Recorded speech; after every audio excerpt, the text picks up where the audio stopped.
I was at home in my apartment getting ready for work, and I just started feeling the pain.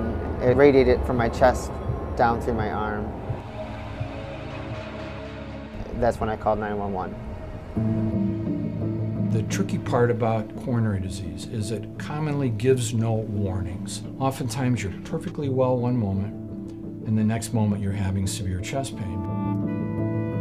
That's when it became real. That was when they said, you know, you had a heart attack. I immediately burst into tears and said I wanted to talk to my mom on the phone.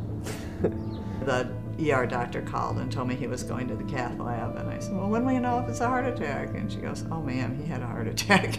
And that's when it hit me, like, wow. Get a call like that, and you know, it's a shock. It really is. I had a 99% blockage, and they did have to insert a stent. From the time Dan entered the catheterization lab to the opening up of the artery was 48 minutes, which is an incredibly short time when you understand all the steps that have to be done. I work in a hospital, and I see a lot, and they were marvelous. I keep saying, boy, they brought you to the right place. Genetics is a very strong factor, and that was a big factor with Dan. His dad had an early onset of heart disease, and that's a very major risk factor. I was always aware of the history, and I knew what I should be doing, but in my head I didn't need to do it yet.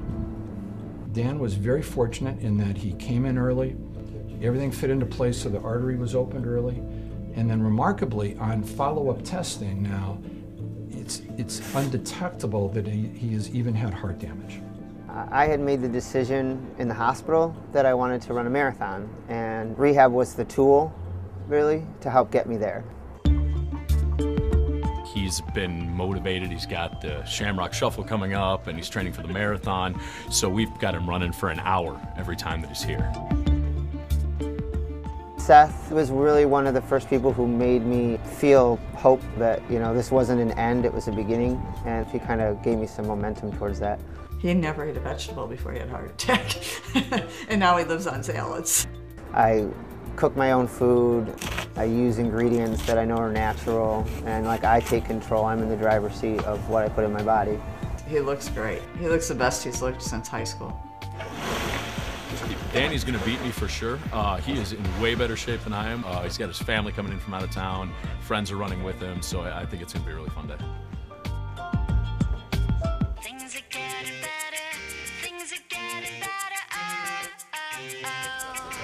When I saw Dr. Stecy and Dr. Maroney and Seth all came, and I just thought it was really great, the support that they've given him and taken it to, you know, a much more personal level than doctor-patient or nurse-patient. When you're telling us they're running the race too, I was pretty impressed with that.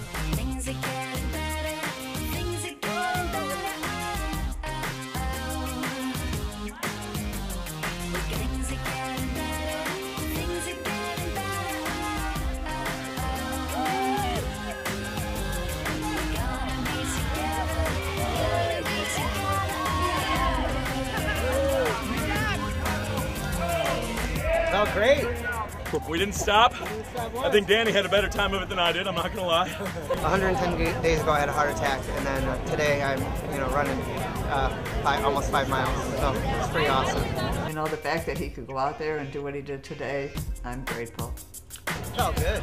You know, I looked at Seth while we were running today, and I said, you know, my goal for the end of rehab was to run a 5K. And then we kind of reflected on the fact that, like, my first day I could only walk 5 minutes on a treadmill, and today, you know, I ran an 8K, and then I'm going to move on to the Rock and Roll Half Marathon, followed by the full marathon in October.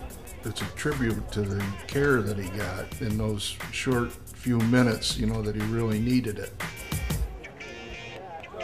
It doesn't get any more gratifying than this, to be able to be a part of how Dan has embraced his condition, has understood it, has treated it, and it's been fun watching him progress. I think the whole place is excited about it. The thing that I always come back to is that life is short, and do what you can to make it as long as possible, and, you know, make those changes today. Start working, get off the couch, do what you have to do, and you'll feel good about it, and you know, your body will thank you.